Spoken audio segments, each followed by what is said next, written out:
তবে আল্লাহ পাক তওবা করলে চাইলে মাফ করে দিতে পারেন। আল্লাহ পাক বান্দা যদি খাস তওবা করে তাহলে আল্লাহ পাক তার বান্দাকে মাফ করে দিবেন। তবে এই রাতটাকে বরাদ্দ করে দিয়েছেন যারা আমরা মুমিন আছি, মুত্তাকি আছি, আমাদের ইচ্ছায় অনিচ্ছায় যে গুনাহগুলি হয়ে গেছে এই গুনাহ থেকে মাফ চাইলে আল্লাহ পাক মাফ করে দিয়ে নিষ্পাপ করে দিবে। তাহলে প্রথম নাম্বার শ্রেণী যারা মাফ পাবে না, যারা কি করে শিরিক করে, কি করে শিরিক করে, এরা মাফ পাবে না। এখন শিরিক আমরা কেমন করি? শিরিকের আলোচনা ব্যাপক। একটা হলো আল্লাহর সাথে শিরিক করা, জাতের সাথে শিরিক করা, একটা হলো সিফাতের সাথে শিরিক করা। এই শিরিকের প্রকারভেদ হতে হতে 160 প্রকার শিরিকের নমুনা আছে যে আপনার এইভাবে শিরিক হয়। যেমন নামের শিরিক, এটা আমাদের সমাজে সবচেয়ে প্রচলিত, নামের শিরিক। তারপরে প্রচলিত আছে শিরিক, এটা মা বোনেরা বেশি করে থাকে, কিছু পুরুষরাও করে থাকে। শিরিকটা কি? বাড়ি থেকে বের হয়েছে, কুকুর ভেক ভেক করে ডাকতেছে, আজকে আপদ বিপদ আছে, আর যাওয়া যাবে না। কারণ বাড়ি থেকে বের হওয়ার একটা সুন্নতি আমল আছে, দোয়া আছে, বিসমিল্লাহি তাওয়াক্কালতু আলাল্লাহ লা হাওলা ওয়ালা কুওয়াতা ইল্লা বিল্লাহ। এটা বলে বাড়ি থেকে বের হবেন। দোয়ার মধ্যে নাই, সুন্নত আমলের মধ্যে নাই, কুত্তায় চিল্লাইলো কেন, যাত্রা শুভ হবে না, শিরিক হয়ে গেল। কারণ আপনার বিশ্বাস আল্লাহর প্রতি নাই, কুকুরের প্রতি বিশ্বাস। কি মানুষ আমরা, আল্লাহর প্রতি বিশ্বাস নেই, কুকুরের প্রতি বিশ্বাস। তাহলে আমাদের সমাজে যে শিরিকগুলি আছে, এখন আসলে নামের শিরিক।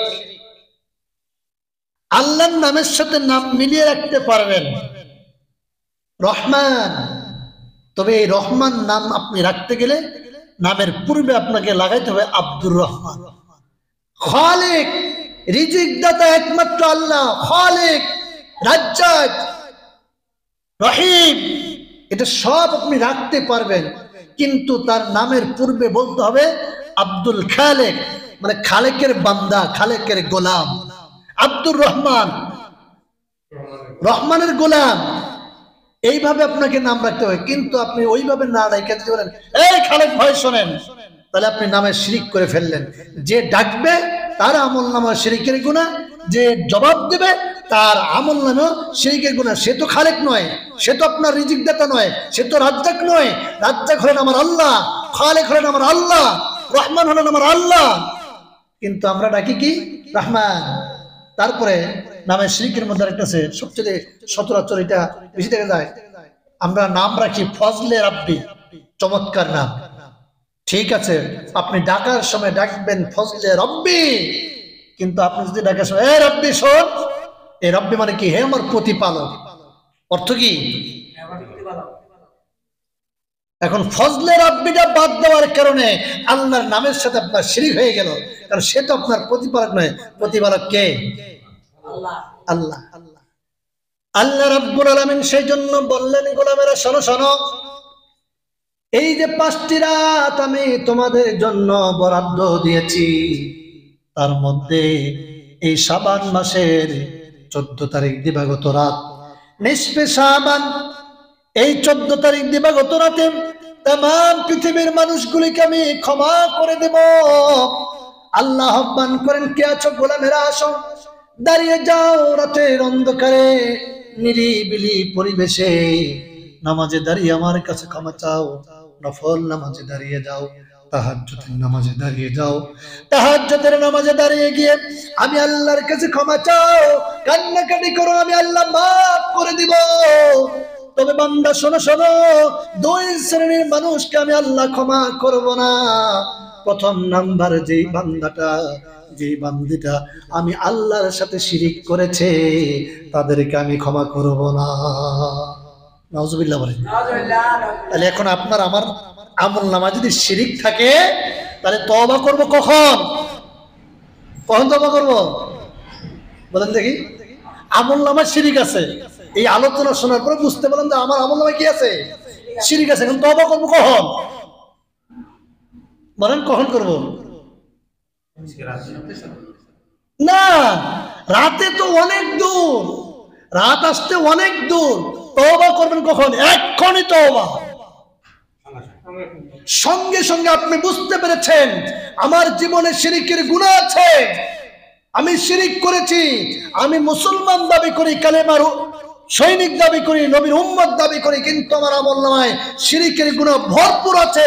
আল্লাহ পাক বলছেন এই স্পেশাল রাতে শিরিকের গুনাহ করেওয়ালা বান্দা বান্দীদেরকে আমি আল্লাহ ক্ষমা করব না। এই কথা শোনার সঙ্গে সঙ্গে আপনাকে ইরাদা করতে হবে, ফিরে আসতে হবে, তওবা করতে হবে এই মুহূর্তে, এক্ষুনি আমি আর ভবিষ্যতে শিরিকের গুনাহ করব না, করব না, করব না। এই সংকল্প আপনাকে এক্ষুনি করা লাগবে। সুবহানাল্লাহ, সুবহানাল্লাহ। যদি এটা করতে পারেন, আল্লাহ পাক আপনাকে এই ইরাদা, এই ওয়াদা, এই সংকল্প আপনি করতে পারলে সঙ্গে সঙ্গে আল্লাহ পাক আপনাকে ক্ষমা করে দিবেন। তাহলে প্রথম নাম্বার কাকে ক্ষমা করবে না বুঝতে পারলাম, যাদের শিরকের গুনাহ আছে তাদেরকে আল্লাহ ক্ষমা করবে না। এবার দেখেন 2 নাম্বার চরিত্র আপনার আমার ভিতরে আছে নাকি? 2 নাম্বার আল্লাহর হাবিব সাল্লাল্লাহু আলাইহি সাল্লাম বললেন, যারা হিংসুক, যারা হিংসুক মানুষ বোধহয় সমাজে নাই, খুব কম নাকি? প্রত্যেকের ঘরে ঘরে হিংসায় ভরপুর। ভাই ভাইকে দেখতে পারে না, বাপ ছেলেকে দেখতে পারে না, ছেলে বাপকে দেখতে পারে না। আলাদা হয়েছে বাপের একটু টাকা বেশি, ছেলের তো হিংসায় জ্বলে পড়ে সারখার। আবার ছেলের টাকা পয়সা একটু হয়েছে, বাপ জ্বলে পড়ে সারখার। এরকম হিংসা পোষণকারী সমাজে লোক আছে না নাই? আছে মানে আমরাই। কে? আমরাই তো। ওই যে হিংসাটা কেমন হয় আপনাদেরকে তো গল্প দৈত্যের গল্প শোনাইছিলাম না? দৈত্যের গল্পটা যে শোনাইলাম, কেমন হিংসা মানুষের ভিতরে। কারো একটু টাকা পয়সা হোক এটা চায় না কেউ, কেউ একটু ভালো চলুক, ভালো পথে সে বেগবান হোক এটা চায় না। এই জন্যই আক্ষেপের সাথে দুঃখের সাথে বলতে হয়, গোটা পৃথিবীর ইতিহাস পড়ে দেখলাম কোন দেশের খেলা, জাতীয় খেলা হাডুডু নাই। শুধুমাত্র পোড়া কপাল বাঙালি জাতি আমরা, আমাদের দেশের জাতীয় খেলা হলো হাডুডু। জাতীয় খেলা কি? হাডুডু খেলাটা কেন শিক্ষা দিয়ে জানেন?